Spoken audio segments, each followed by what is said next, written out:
Hello, good afternoon, everyone. Welcome to Life Coaching Access, your daily access with professional certified life coaches brought to you by Life Coach Philippines. Life Coach Philippines is our community of professional certified life coaches certified by the Global Institute for Coaches and Entrepreneurs, a bona fide institute for mental health that is based in Dallas, Texas, USA. Life Coaching Access is our service to the community, and we aim to help individuals experience the process of transformation through the platform of life coaching. So, if you want to know more about our international coaching classes and services, please connect with Coach Rizal through 0917-586-1661 for assistance. So, I am Coach Mao, and I am going to share with you coaching culture at work. Workplace transformation begins. So for the past months, this the whole theme of our talk is about coaching culture at work and bringing transformation in our workplace. So your access with me is every Monday um, at 5 p.m. to 6 p.m. And for my segment today, I'll be sharing with you managing transitions in the workplace. So um, please tag your friends in the comment below and share this video to your timeline or respective groups or pages so that more people will be reached out and be helped with this talk. So you may also tag your friends in the comment box so that they will learn from it. And okay, so as I've said, so we're going to discuss managing transition in the workplace. So for everyone who's just first time joining here, so again, I am Coach Mao. I am a professional certified life coach and mental health coach certified by the Global Institute for Coaches and Entrepreneurs based in Dallas, Texas, USA. And it is a bona fide institute for mental health. I am a master tribe builder apprentice, and my mission is to build a tribe that magnifies my mission and impacts humanity. So, as a life coach, my focus is I focus on relationships, particularly helping single professionals embrace and gain confidence in their identity, grow in stewardship, and thrive in purpose. I am also an HR professional. I'm an HR practitioner, and I am one of the directors of the Kapkafa Republic, the home of certified life coaches, and our coaching hub. So it is a place where inspiration begins and transformation happens. And we offer 24 by 7 coaching services on demand. So if you want or if you need someone to talk to, you don't have to wait for another day. May contact Coach Rizal at 0917-586-1661. Okay, so before we as I've mentioned, so I am an HR practitioner, so I would also like to invite you, or if you know anyone, or if you are someone who is transitioning from one work to another, or if you are looking for a job and you need help in customizing your CV. So we offer a done for you resume. So we can help you customize your CV based on the industry where you will be applying for and the position that you will be applying for. So you can nail the job that you want. Okay, so for this talk, I want you to get your hashtag pack my bag moment and use hashtag life coaching access as well. So hashtag pack my bag moment are your aha moments or moments of enlightenment that you can get from this talk. So these are nuggets of wisdom that you may share in your timeline so that other people will be blessed. Okay, so let's begin.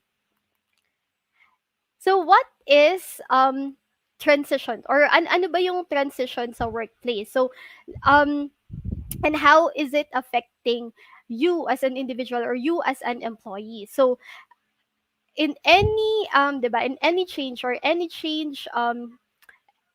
transition, 'di ba, it can be exciting or troubling. But either way, it always produce added stress in the person. It could be a good stress or a bad stress, because there are two stresses that that we can experience, but either way it can add stress to someone. And the workplace transitions can it is of course a change that happens in the organization, and it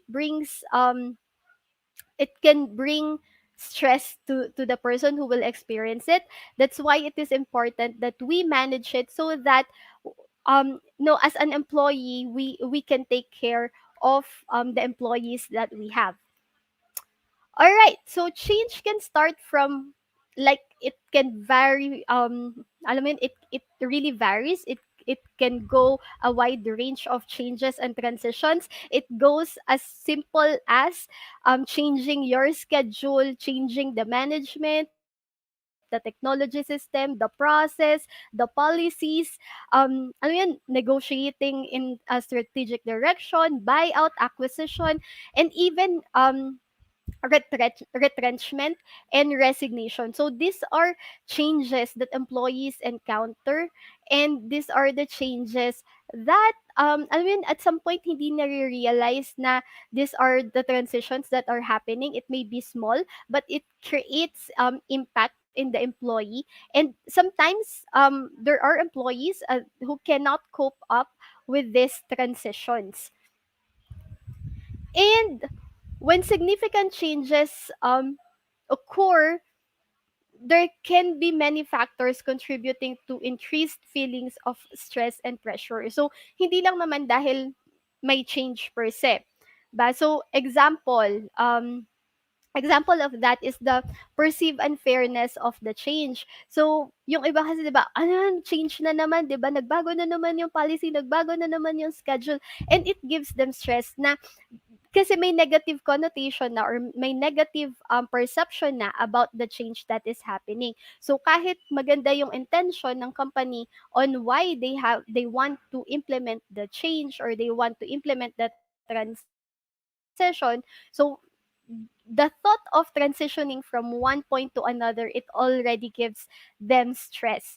And then another one is frustration due to a lack of communication by the leaders, or from the leaders, or fear of future. For example, companies being bought out by another company, so it gives stress, it gives frustration, and it gives fear to the people on what might happen to them after the buyout, especially if nag-announce tapos wala pa namang clear direction on where the company will go. So these factors and these things can affect the engagement of the employee. So it can affect, or it can lower the productivity of the employee. It can give distraction and decrease team cohesion, because I myself have experienced that something happened in the transition with the management. I was transferred, or something happened when I was transferred to another um supervisor, and there was a conflict, and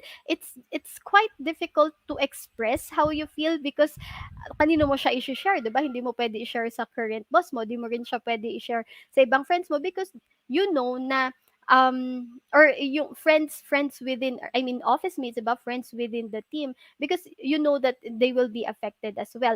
So these are the things na ang hirap i-express. So I believe that I'm not the only one who experienced this. So if you are that person, you can chat in the comment box that you are connecting. And these things about when unexpressed, or if we cannot express, or if the employee cannot express it, it can really affect the engagement, the motivation, and even the productivity of the person.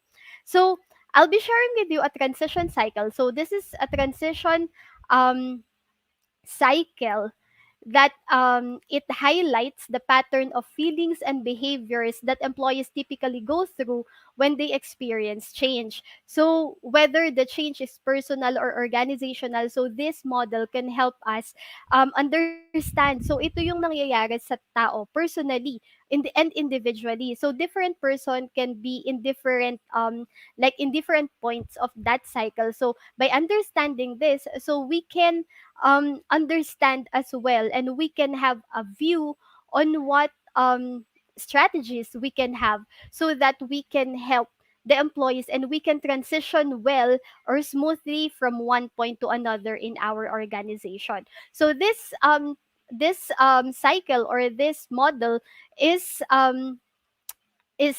given or is proposed by Elizabeth Kubler-Ross. So ito yung ano niya, ito yung result ng study niya during the 1960s. So if you will see, so there is two factors that can affect them. It's employees' well-being and emotional status, and then the next one, the on the horizontal line, is the time. So you will see that there are two kinds of organizations that you will see on this. So yung isa is yung may structure na process, structured na policy on how the transition will go through, and then the other one doesn't have any process or any structure on how the transition will move. So if you are part of the management, if you are a business owner, or if you are a business leader, or if you are in the HR, so this model can really help you understand what's happening and what can happen during the transition period. So if you will see, both of them experience the denial stage, but it differs pagdating doon sa pagkatapos, at some time, of course, there it after the denial stage, there will be the acceptance, because they will be ano yun eh, darating na siya sa magsisink in na oo, totoo na nagkakaroon na ng change. But the difference that you will see with structured or well-managed change process to loosely structured change process, mas mahaba yung or mas malalim yung nagiging deep ng loosely structured change, or yung mga companies na walang process in terms of change management. So babagsak kasi yun, 'di ba? Hindi, for example, hindi kinakausap, the employees will have like feeling of alam mo yun, fear, doubt with the company and all. So bababa siya, napunta siya sa guilt, sa anger, bargaining, chance, and to depression. Yung depression yung pinaka malalim na. And then pataas na siya. So either mag-aano na siya, resignation, that person or that employee will already realize na ayoko na, gusto ko nang mag-resign kasi wala naman ng ano eh, parang I'm not seeing myself here, so I would rather resign. Or that employee will be open to the change, and then acceptance comes in. Then after the acceptance, dun pa lang magkakaroon ng encourage and involved. Dun pa lang sila maging encourage and involved. So you can see the difference doon sa well-managed change process, na mas mabilis yung nagiging cycle niya and mas maikli, at hindi na siya nagdidip totally ng sobrang lalim. Yung depression part niya, hindi na siya nagdidip ng sobrang lalim. And that's where life coaching can help every organization or you as a person, kasi hindi lang siya nangyayari sa organization, it also happens in us personally, 'di ba? In every change, ito yung nangyayaring cycle sa atin. Kakaroon tayo ng denial stage, nagkakaroon na feel natin yung guilt or shame, nagagalit tayo kasi alam mo yung nawawala at nagwawala na part, 'di ba? Kasi magbabago na naman, or we know that we are being stretched inside of us. So nagkakaroon ng anger, nagkakaroon ng stress, nagkakaroon ng struggle inside. So this is what happens, and then nagdi-deep into depression. Pag nag-deep siya ng depression, doon na siya doon na paakyat na ulit yon. Are you going to accept the change, or will you shut off the change and run from the change? And then pag after nun, so pag nag-run ka, punta ka pa ng ibang ano, 'di ba, ng ibang space. Pero after nun, once you have accepted the change, that's where you can have, or you can be encouraged and involved again in the process. That's why in coaching, 'di ba, we have to trust the process, and we have to trust ourselves as well as we go through the process. So okay, so going back, that's on the personal side, but on going back, so in every organization, this happens as well to employees. So we can see kung nasaan ba yung mga employees natin. So when changes happen inside the company or in the organization, yung makikita natin yon in the response of the employees. Then we can act accordingly based, and then we can strategize as well kung ano yung mga pwede natin gawin to help the employees transition and help the organization transition from point A to point B. So ano ba yung effects ng transition? So first is, if the transition will not be managed well, that's why it's very important to manage well the transition. So if it will not be managed well, first ang magiging effect niya is increased sickness absence. So alam mo yung wala nang nasabi, sick na lang, magko-call in sick na lang because they are not sure. And increase, remember, anxiety can affect our immune system. So just imagine your company with employees na sobrang stressed. So most likely they will really be sick afterwards because it will affect really their immune system. And even you as a leader or as part of the management team, so kung hindi mama-manage well ang transition, you'll get all the stress and it can affect your immune system.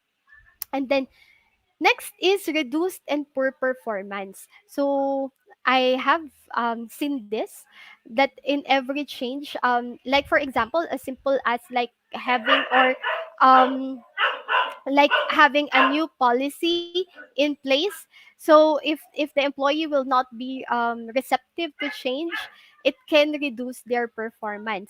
And then next is scapegoating. So ano ba yung scapegoating? So it's finding um it's finding another way out of the company. And the next is loss of creativity and initiative. So what is loss of creativity and initiative? So of course, because of all the stresses that they can have. So remember in one of the topics, in one of the sessions that we had, by yung environment, good environment increases the creativity and initiative of a person. So if the environment during the transition is not good, so it will also affect their creativity and initiative in the office. And the next is increased in grievances. So hello HR, hello fellow HR. So yeah, it can grievances really will increase. But the sad part of that, some people do not go to the right person or to the right authority kung saan sila pwedeng maglabas ng mag-air out ng concerns nila, but they will go to their peers, to their co-employees, which can affect the motivation of other employees as well. And then of course, last is resignations, and we all know that employee turnover is very costly, and um it can affect the performance of the company as a whole. So yeah, so before we continue, I'll say hi to everyone who's watching. So thank you for joining si Sir Leonard. Ayan, hello Sir Leonard, ang laging nagjo-join at soon to be coach na si Sir Leonard. Ayan, and then si Miss Joanna, hello, and si Coach TJ. Ayan, and si Master Coach Jasmine, hello. Thank you for joining me this afternoon. Ayan, so today, I will be sharing with you 3 steps on how you can manage transitions in the workplace. So, these are like very these are just the start that you can do as you go to transition, or if you will be having transition in the workplace. So first one is increase awareness among employees. So what's alam mo yung feeling na if you're an employee, do you know the feeling na pag may nangyayari tapos hindi mo alam kung saan ka, mahirap kasi maiwan sa gray area. Ayan. So dapat either left or right, walang gitna kasi yung mga nasa gitna nababaril. Pero 'di ba, I mean, if you go into a change and if you will leave your employees hanging, it will create alam mo yun, it will create a space of doubt and confusion for the employees. So increasing awareness among employees can really help. So there, so increase awareness on the transition that will take place in the organization, so it can help the employees to prepare for change that will occur, and that will occur in their work per se and in their homes. So remember that office is like a second home to the employee, so any change that will happen, it will really affect them personally, and it can bring um that whatever the response is, it can be brought to their personal lives as well, and vice versa, diba? So if that will if they will get another feedback from their family, it can bring that can be brought again to the office. So um like giving them or increasing the awareness for employees that this will happen. So like for example, ito yung mangyayari, and like 'di ba, in any transition, like for example, uh, establishing a new policy in the office na magkakaroon ng major change, like dati medyo maluwag lang naman sa company yung attendance, then biglang naghigpit. So those things na kailangan din natin i-explain sa employees why it will happen, or if you will do reorganization, it is important as well that the why, the what, and the hows will be explained to the employee. Kasi ma um kasi yun nga, as I've said earlier, na the more silent that you become during the process, it creates higher space, or it creates bigger space for the employees to have doubts, fears, and confusion inside. And to address it, awareness will be um awareness is very important. So ano ba yung mga what's and how's that you can address during the transition or any change in the office? First is like for example, yun strategy and principles. You can explain it to the employees. Ano na ba yung magiging new organizational structure? What will be the new roles and responsibilities? Will there be budget constraints or budget um related concerns? Magkakaroon ba, hindi na ba kami magkakaroon ng increase pag nagpalit ng management? Mawawala ba tong mga benefits na to pag nagpalit kami ng management or pag na buyout na kami? So this things can be prepared and can be explained to the employees. So and then other things that can be considered by the management, of course, is how can you communicate it to your employees in a way that they will understand.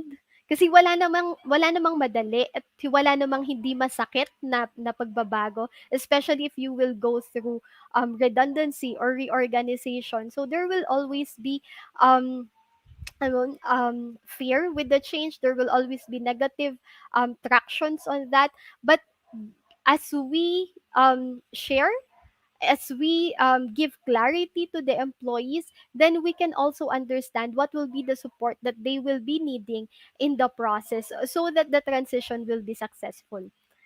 And of course, um, prepare employees for transition. So that's why the number one is to really increase awareness, because as we increase awareness, that's the first step that you can have to prepare the employees for transition. At least may idea na sila. So ano ba yung mangyayari? Hindi siya blindsided na ah um mawawalan na pala ako ng trabaho bukas, 'di ba? Tapos hindi pa alam. So or mawawalan na pala sila ng trabaho in a month's time, or in a month time, or mawawala yung boss nila dahil sa reorganization. So those things kailangan ma-prepare din yung employee. We also have to understand na hindi lang yung umaalis yung nasasaktan whenever there are reorganizations or redundancy or retrenchment inside the company, or anything that happens inside the structure of the company.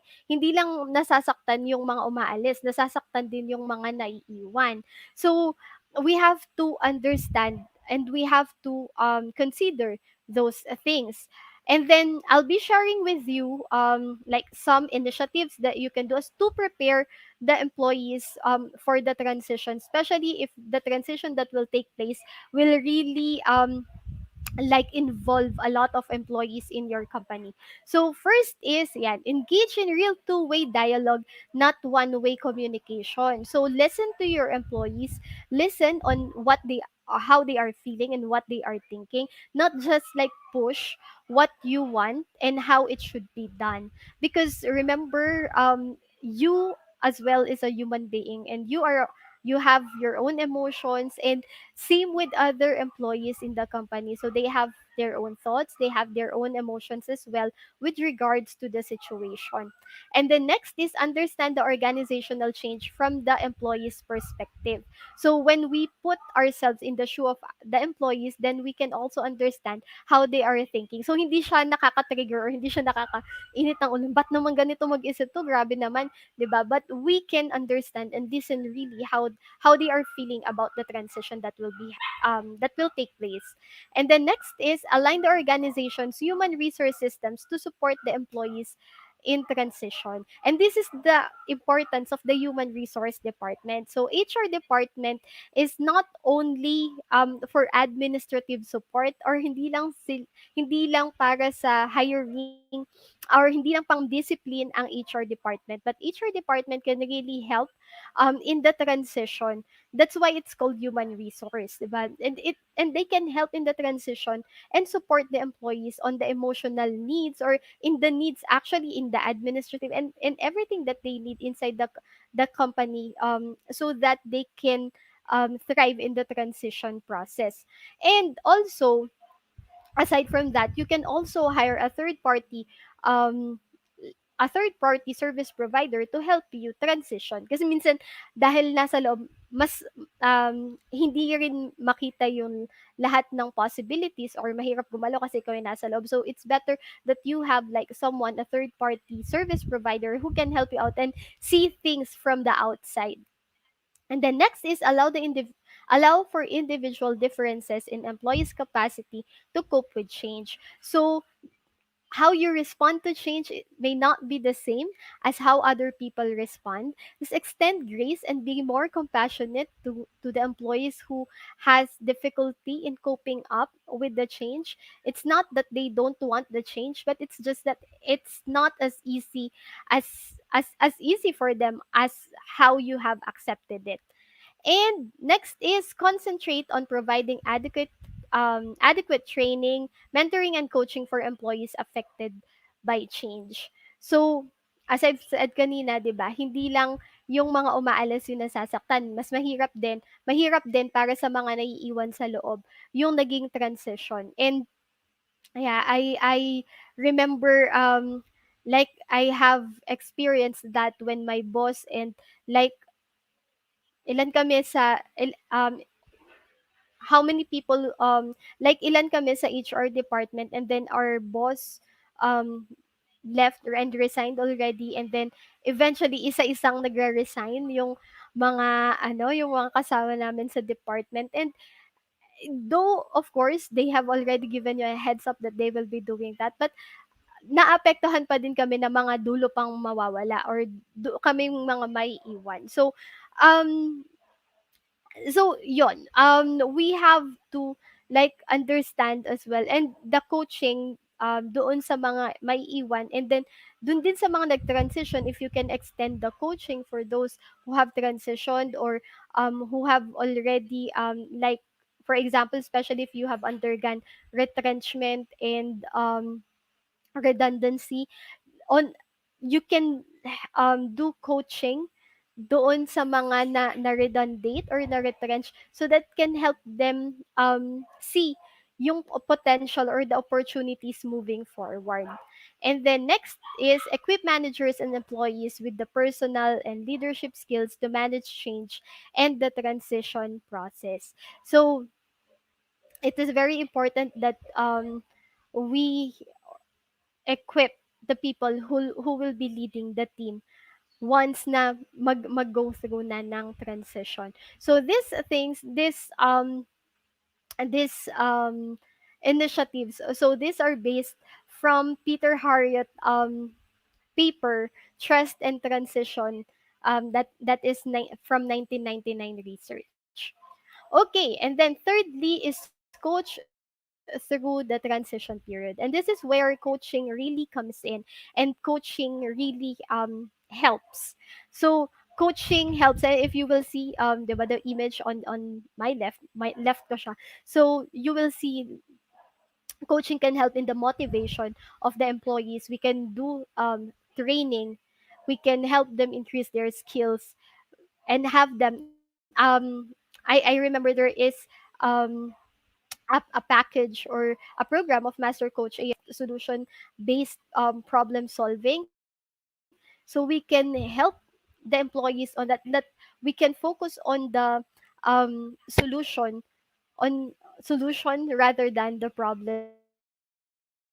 And then next is of course help them to be successful and reach their goals by empowering them and unleashing their potential. So coaching helps to move employees from a state of resistance through conscious awareness and the reality of the change to an informed state of acceptance and involvement. So remember, naalala niyo yung pinakita ko kanina, yung unang coaching can help can help and facilitate the transition and transformation in any organization, whether that would be individual or an organization as a whole.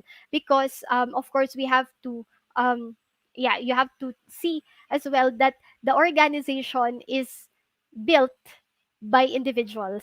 And as we address and as we help individual employees, then surely we can address the whole organization. And life coaching plays a vital role on that.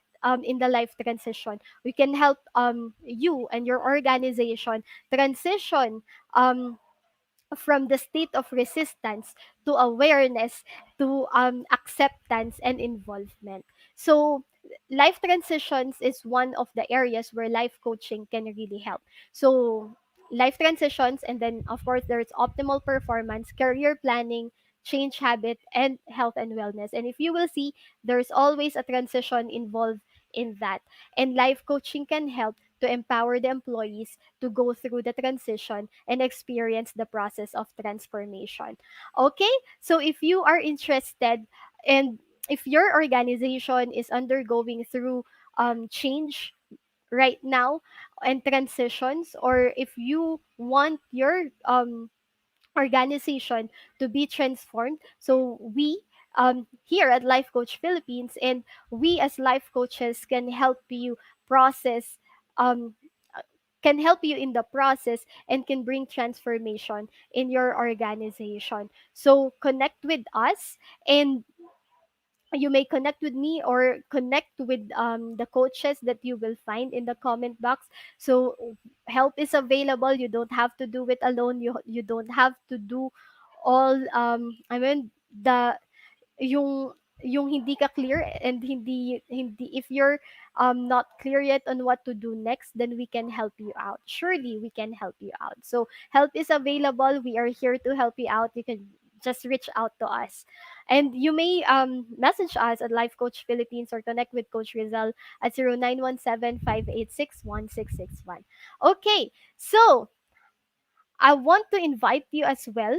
If you want to speak with us personally, visit us at the Cup Coffee Republic. It is the home of certified life coaches, and it is a coaching hub. It is our coaching hub. So I would like to invite you to be there, and let's have meaningful conversations. Let's talk about it over coffee. And we are just across Bayanihan and along Pioneer Street, corner Brixton Street near Capitolio. So get connected because help is available. And I would also want to invite you to be part and participate and get this this Bible Discovery planner, the by Master Coach A. It's called The Promise. So this is a newly released um digital journal of Master Coach A. So you can learn and you can meditate the Word of God in 30 minutes. You can have reflections, and this is the reflection and the meditation that can really transform your life. So you may connect with us on how you can get it.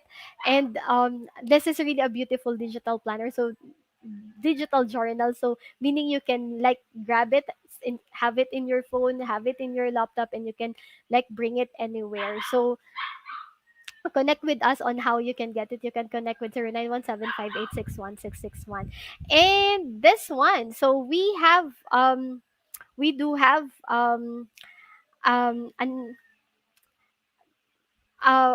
we do have a project for all of our educators, because um, we want to honor them and we want to bless them. So if you want to be part of this, to send blessings to a teacher today. So if you know any educator, meaning hindi lang siya teacher sa academe, it could be a trainer, it could be um he could be a trainer in different company, or in any organization, a teacher, um yeah, if you want to send blessings to them, you participate in our program. So and then you can just buy a meal for them, and then we will send them an educator planner with free of charge. So that will be free. You know, you can bless them with the food as you remember them, and then you they can also have the educator planner. So let's warm their hearts during this season, especially during the transition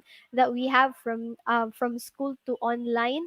And I know they've been doing a lot, and they've doing a great job in raising up and teaching us so that we can learn very well. So let's bless a teacher today.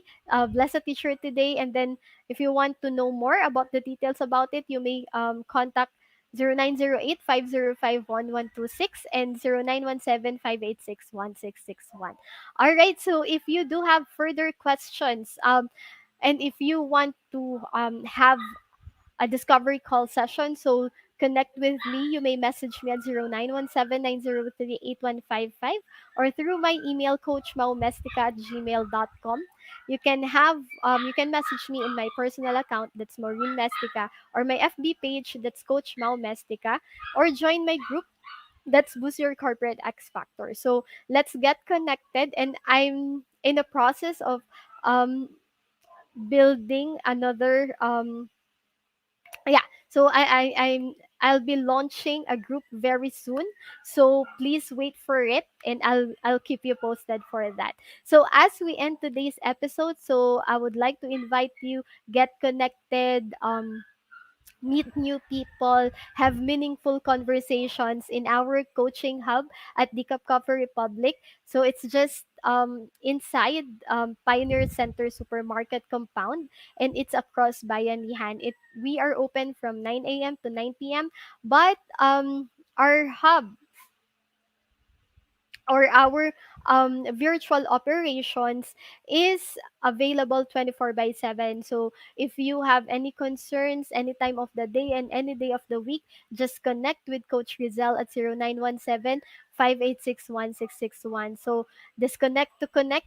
What I mean with that, disconnect with the digital world and connect with real people in the Cup Coffee Republic. So thank you so much for joining me today. I would love to see you again next week, same time, same day. So that's Monday, 5 p.m. to 6 p.m. Thank you so much for joining me today. Love Bam Boom. Love Bam Boom. Thank you.